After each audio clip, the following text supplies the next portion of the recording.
여러분 안녕하세요. 오늘부터 시작해서 일주일간 다시 온라인으로 수업을 하게 됐고요. 우리는 교과서로 이번 주는 수업을 할 겁니다. 그래서 교과서를 꼭 준비해야 하고요. 학교에서 나누어진 프린트물은 이번에 교과서로 배우는 해당되는 부분을 다음 주에 프린트물로 다시 한번 짚으면서 복습 겸 해서 같이 보도록 하겠습니다. 오늘은 우선 순환계를 나갈 것인데 그 이전에 저희가 소화를 하면서 문제를 풀지 못해서 그 문제만 몇 개 풀고 그리고 지나가도록 할게요. 자, 교과서는 161페이지입니다. 161페이지 펴주세요. 자, 스스로 확인하기 문제 함께 볼게요. 1번, 섭취한 음식물에 들어있는 크기가 큰 영양소를 크기가 작은 영양소로 분해하는 과정을, 그쵸? 네, 잘게 소화한다고 소화라고 했습니다.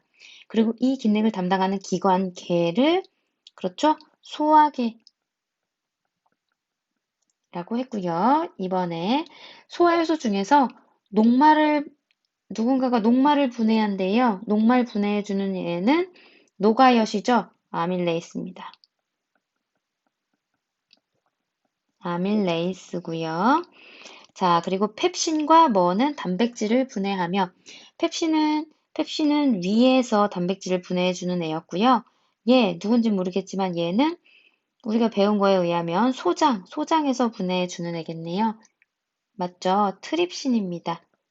트립신. 트립신이요. 자, 그리고 라이페이스는 누굴 분해한다 그랬죠? 네, 지방. 자, 됐어요. 3번. 소장 안쪽 벽은 주름과 융털이죠. 융털이 많기 때문에 영양소와 닿는 표면적이 넓죠. 넓어서 흡수 효율을 높이더라. 4번은 그냥 우선 넘어가겠습니다. 자, 그리고 우리는 다시 어디로 갈 거냐면요. 163페이지로 갑니다. 163페이지요. 안 한 부분만 볼게요. 3번 보겠습니다. 3번이요. 영양소의 소화와 흡수. 1번 소화는 이렇고요. 2번에 큰 영양소를 크기가 작은 영양소로 분해하는 물질이래요. 이거 뭐였죠? 아밀레이스, 펩신, 라이페이스, 트립신 이런 것들이요. 네, 소화 효소입니다. 자, 그래서 밑에 이제 영양소의 소화 흡수 여러분들이 외우기 힘들어 할 것 같은 거 여기 있습니다. 녹말은 최종적으로 분해돼서 만들어지는 게 포도당입니다. 포도당이요. 자, 그리고 밑에 최종 산물이 아미노산이래요. 누구죠? 네, 단백질입니다. 단백질은 트립신에 의해서 분해되는 거죠. 그래서 여기 이자액 중에 트립신이요. 그래서 단트조화 이렇게 해주면 된다 그랬어요. 조는 조각이고요. 단트조화. 자, 지방은요. 라이페이스에 의해서 지라지글이죠. 지방산과 글리세리드, 모노글리세리드 이렇게 써주면 되겠습니다. 자, 4번 갈게요. 소장 안쪽 벽은 주름이 많고 주름 표면에 수많은 그렇죠. 융털이 있습니다. 융털이 있어요. 그래서 표면적이 매우 넓다. 이렇게 해주면 되겠습니다. 소화는 이걸로 마무리를 하겠습니다. 자, 이제부터는 순환계요.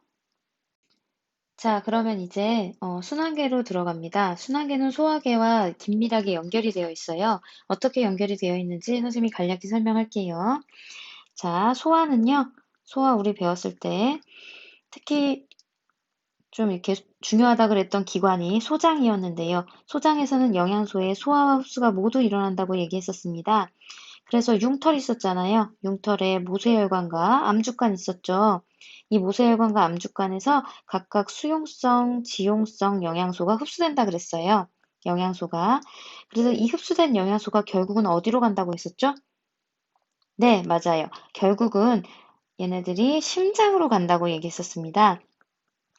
그리고 심장은 이번에 들어갈 이 순환계의 대표적인 기관이고요. 정말 중요한 기관이고요. 흡수돼서 심장으로 들어간 영양소는 가만히 뭐 어디서 딴 데서 뭐 이렇게 있는 게 아니에요. 심장으로 들어가서 심장은 펌프질을 하면서 피를 온몸으로 순환시키는 거잖아요.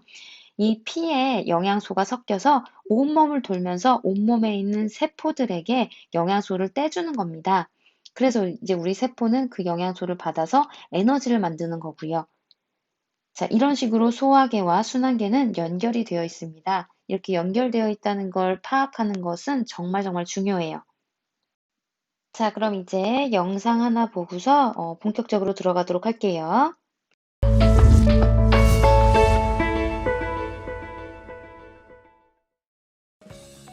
과격하거나 빠르게 움직이는 운동을 하고 나면 심장이 빠르게 뛰는 것을 느낄 수 있습니다.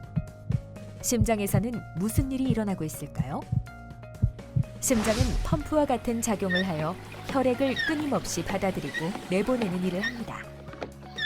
심장의 구조를 보면 두 개의 심방과 두 개의 심실로 이루어져 있습니다. 심방은 혈액을 받아들이는 곳으로 정맥과 연결되어 있습니다. 심실은 혈액을 내보내는 곳으로 동맥과 연결되어 있습니다. 심방과 심실, 동맥 사이에는 판막이 있는데 이 판막은 혈액이 거꾸로 흐르는 것을 막아 혈액이 심방에서 심실로, 심실에서 동맥으로만 흐르게 합니다. 심장은 수축과 이완을 반복하면서 혈액을 받아들이고 내보내는데 이를 심장박동이라고 합니다.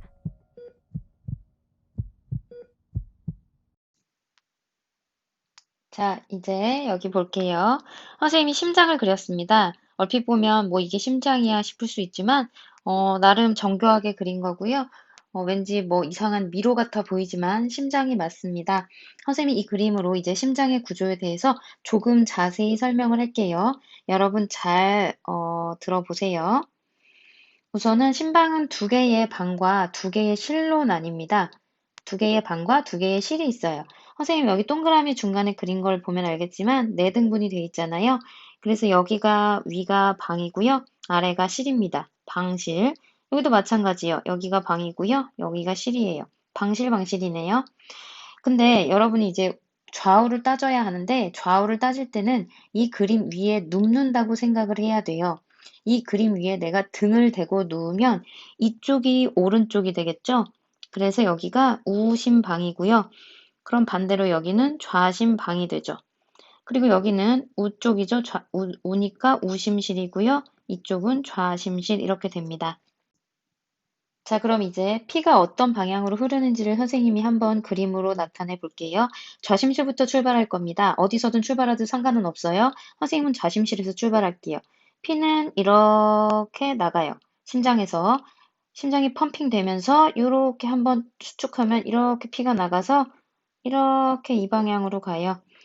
그리고 지금 여기는 온몸 쪽입니다. 온몸에 도는 피 순환을 선생님이 그림으로 그려준 거예요. 온몸을 돌고 이렇게 계속 가요.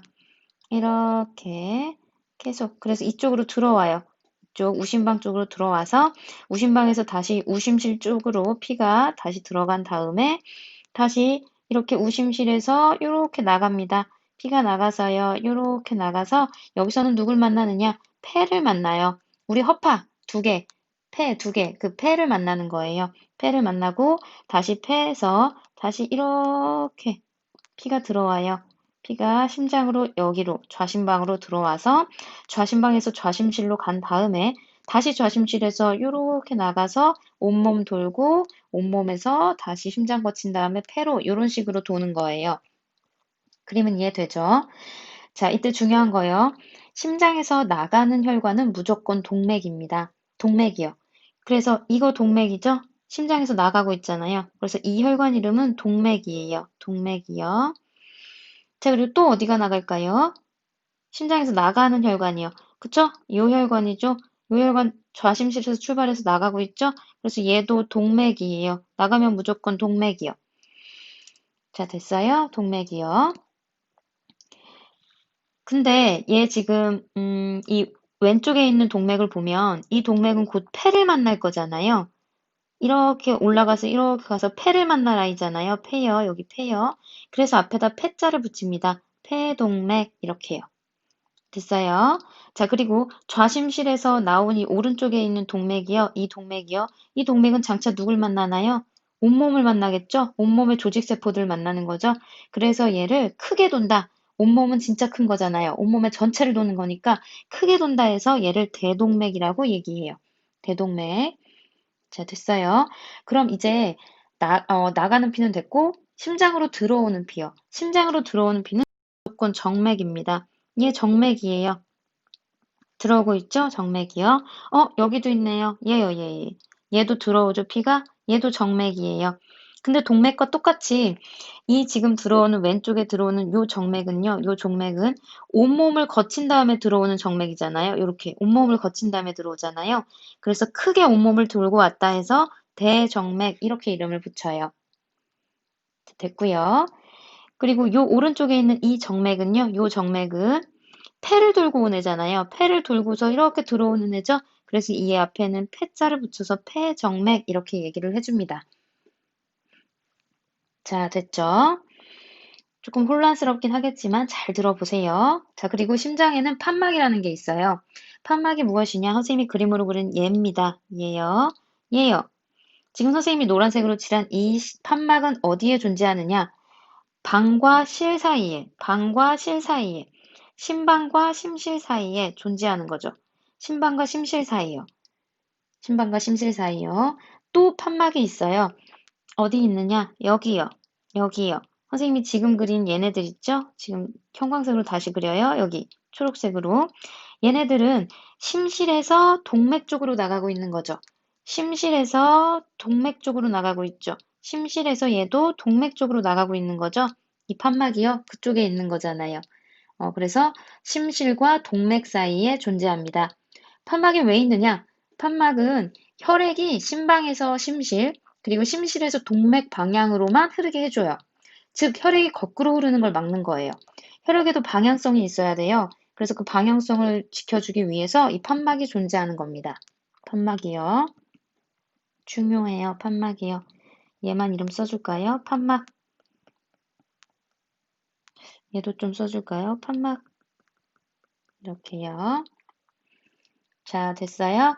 그러면 우선 오늘은 심장 구조 여기 정도까지만 하고, 선생님이 교과서 페이지 166페이지를 한번 같이 볼게요. 여러분 페이지 166페이지 이미 펴놨을 거라고 생각을 해요. 여기에 심장의 구조가 있습니다. 심장의 구조요. 요거 같이 볼게요.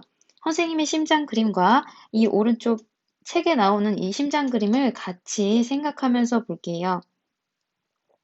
자, 보자. 봐요. 우심방 있죠? 그리고 좌심방 있어요. 선생님 방실방실이라고 했어요. 그래서 우심방, 우심실, 방실이요. 좌심방, 좌심실, 얘도 방실이요. 이렇게요. 자, 그리고 우심방과 우심실 사이에는 판막이 있어요. 판막 그림 보이죠? 그리고 좌심실과 좌심방 사이에도 판막이 있어요. 또 어디 있어요? 그렇죠. 심실과 동맥 사이에. 여기 있네요. 심실과 동맥 사이에. 또 여기 그림에서 조금 가려져 있지만 심실과 나가는 여기 동맥 사이에 또 판막이 있습니다. 자, 그러면 이제 피의 흐름을 살펴볼게요. 선생님 좌심실에서 출발합니다. 선생님 좌심실에서 출발하는 걸 좋아해요. 좌심실이요. 좌심실에서 이렇게 대동맥으로 빠져요. 이렇게요. 피는 이런 방향이요. 여기에도 조금씩 여기 빠지겠지만 이건 뭐 중학교잖아요. 그닥 중요하진 않습니다. 이 방향으로 빠진다고 대동맥으로 나간다고 봐주면 돼요. 그럼 이 대동맥으로 나간 피는 이 대동맥으로 선생님 그림하고 봐요. 대동맥으로 나간 피는 온몸을 이렇게 온몸을 크게 돌고서요. 대정맥으로 들어오죠. 이렇게요. 대정맥이요. 대정맥으로 들어와서 우심방에 도착해요. 우심방에. 그럼 우심방에 도착한 후에 우심실로 건너가서 다시 우심실에서 나가는 피죠? 동맥입니다. 폐동맥으로 이렇게 나가는 거예요. 폐동맥이요. 선생님 그림에서는 어디 있어요? 여기 있죠? 폐동맥. 폐동맥으로 이렇게 나가는 거예요. 그럼 폐를 거친 후에 다시 폐정맥으로 들어오는 거죠. 폐정맥이요. 그래서 폐정맥 여기요. 거친 다음에 폐정맥 이렇게 들어와요. 그래서 좌심방에 도착. 그래서 좌심방에서 다시 좌심실로 건너가서 또다시 순환을 시작하는 거예요. 좌심실에서 다시 이렇게 대동맥으로 가서 이런 식으로. 자, 그럼 우리 이제 책에 문제를 살짝 볼게요. 책의 문제요. 문제 보면 이 문제부터 볼까요? 요 문제요. 요 문제요. 심장 안쪽은 몇 개의 심방과 심실로 구분되는가? 두 개의 심방이고요. 두 개의 심실이죠. 우심방, 우심실, 좌심방, 좌심실이요. 자, 심방벽과 심실벽 중에 더 두꺼운 것은 무엇인가? 그림에 보면 딱 나와요. 심실은 이만큼이나 돼요. 근육이요. 근데 심방은 이 정도밖에 안 돼요. 왜 그러느냐? 심실은 온몸으로 보내는 피를 짜내는 기관이에요. 짜내는 장소예요. 좌심실 있죠? 선생님 그림 보세요. 선생님이 그린 그림이요. 좌심실 여기 있죠? 좌심실에서 피가 이렇게 나가면 이 피는 결국은 온몸을 돌 피예요. 온몸을 정말 크게 돌 거란 말이죠. 그래서 힘이 세야 돼요. 그래서 펌프질을 정말 강하게 해줘야 돼요. 그래서 주변의 근육도 이렇게 두껍게 강하게 되어 있는 거예요. 그래서 심실벽 이렇게 써주면 되겠네요. 자, 그리고 판막이 있는 곳은 어디인가? 아까 선생님하고 얘기했죠? 심방과 심실 사이고요. 심방과 심실 사이고요. 그리고 또 하나는요? 그쵸? 심실과 동맥 사이입니다. 심실과 동맥 사이요. 동맥 사이. 자, 됐어요. 자, 선생님과 배운 걸 토대로 다시 한번 심장은 어떤 구조를 이루었는지 한번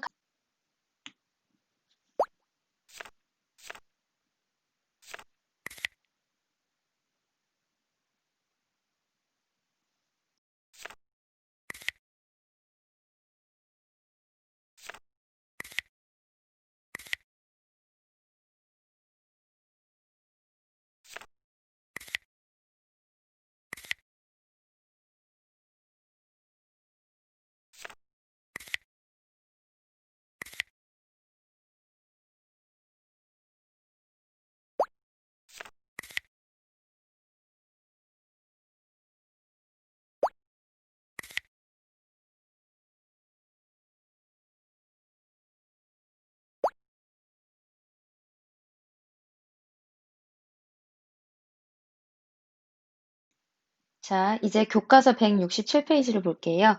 혈관에 대해서 방금 전까지 심장에 대해서 했고요. 이제는 순환계의 한 기관인 혈관에 대해서 해보겠습니다.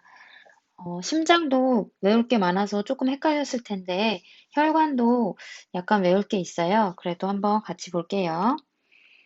자, 우선 혈관은 세 가지로 나뉩니다. 세 가지를 여러분들이 알아놔야 돼요.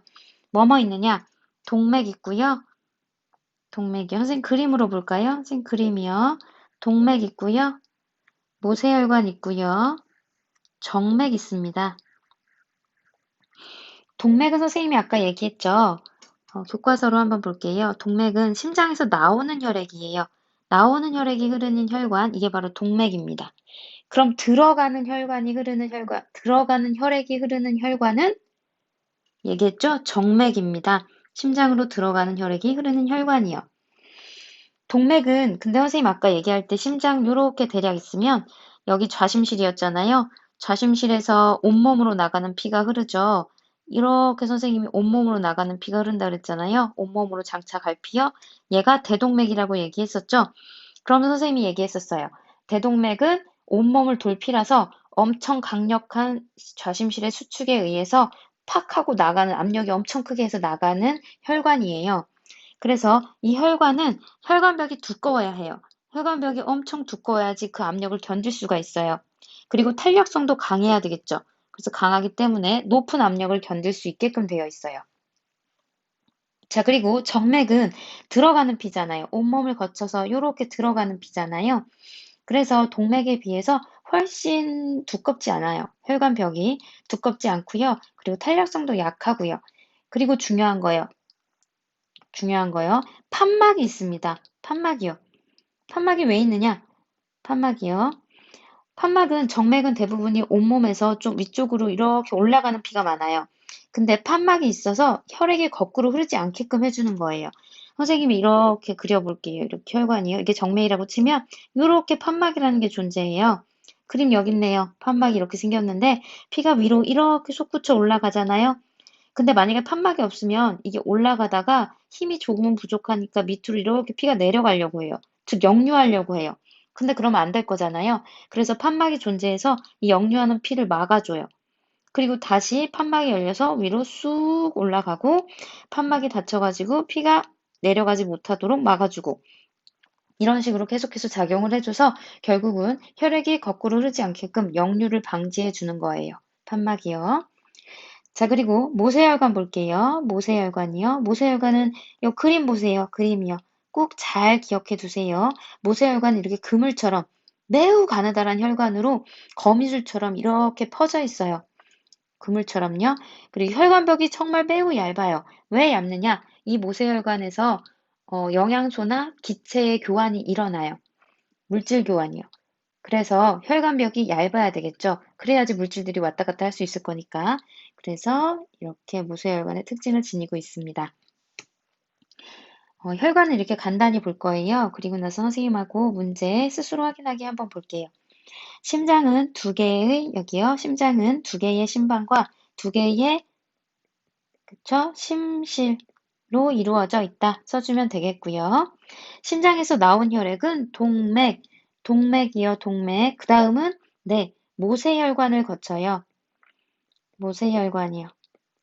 선생님이 앞에서 심장을 설명할 때, 다시 오른쪽 그림으로 한번 봐주세요. 온몸을 돈다고 했었잖아요. 온몸을 돌 때, 이렇게 온몸을 돌 때, 이 온몸에서는 모세혈관, 이렇게 거미줄처럼 생긴 이렇게 모세혈관이 온몸에 이렇게 뻗쳐가지고 이 모세혈관을 통해서 영양소나 산소를 공급해 주는 거예요. 그리고 다시 이렇게 들어가서 얘가 이렇게 출발해서 폐를 거친다고 했었죠. 폐를 거치고 이렇게 들어가는데 이 폐 쪽에서도 당연히 모세혈관이 이렇게 존재하는 거예요. 거미줄처럼. 거미줄처럼 모세혈관이 존재해서 이 모세혈관에서 폐로부터 산소를 받고 이산화탄소를 주고 이런 식으로 물질 교환이 일어나는 거예요. 그래서 모세혈관 이렇게 온몸 쪽과 폐 쪽에 존재한다는 거 잊지 마세요. 자, 그리고 3번 문제 볼까요? 3번 문제요.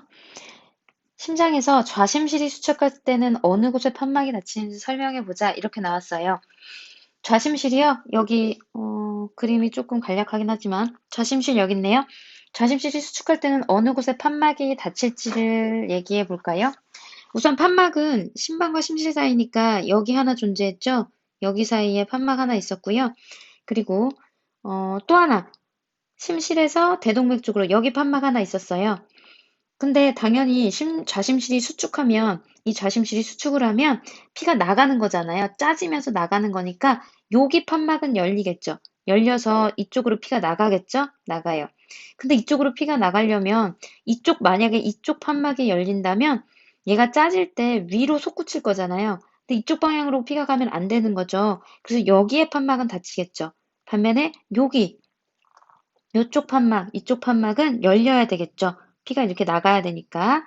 그래서 결과적으로는 여기 판막이요. 여기 판막이요. 여기요. 음, 여기 판막이면 좌심방과 좌심실 사이의 판막이죠. 판막이 닫히는 거라고 봐주면 되겠습니다. 그리고 요거 한번 다시 볼까요? 혈관벽의 두께를 비교해보자. 뭐가 제일 두꺼울까요? 네, 동맥입니다. 동맥이요. 짜지니까요. 피가 짜져서 나가야 되니까 제일 두꺼워야 되고요. 그 압력을 견디려고. 그 다음은 정맥이에요. 정맥이고요. 마지막은 모세혈관이겠죠? 모세혈관은 정말 혈관벽이 얇아요. 왜 얇느냐? 아까 얘기했네요. 물질 교환이 일어나야 돼요. 그럼 물질들이 왔다 갔다 해야 되니까 혈관이 얇아서 그쪽으로 왔다 갔다 해야 되겠죠. 자, 방금 배웠던 혈관에 대해서 다시 한번 영상으로 정리를 해볼게요.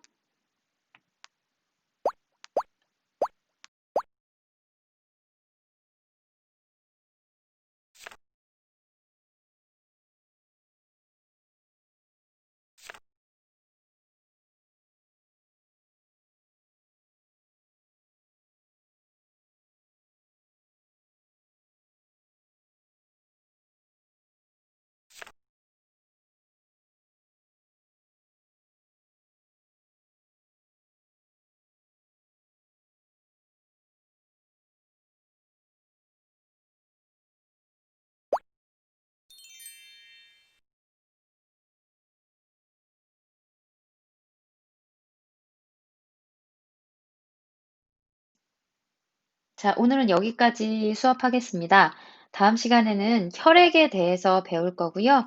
오늘 심장과 혈관에 대해서 내용도 많았는데 공부하느라 정말 많이 고생했습니다. 다음 시간에 볼게요.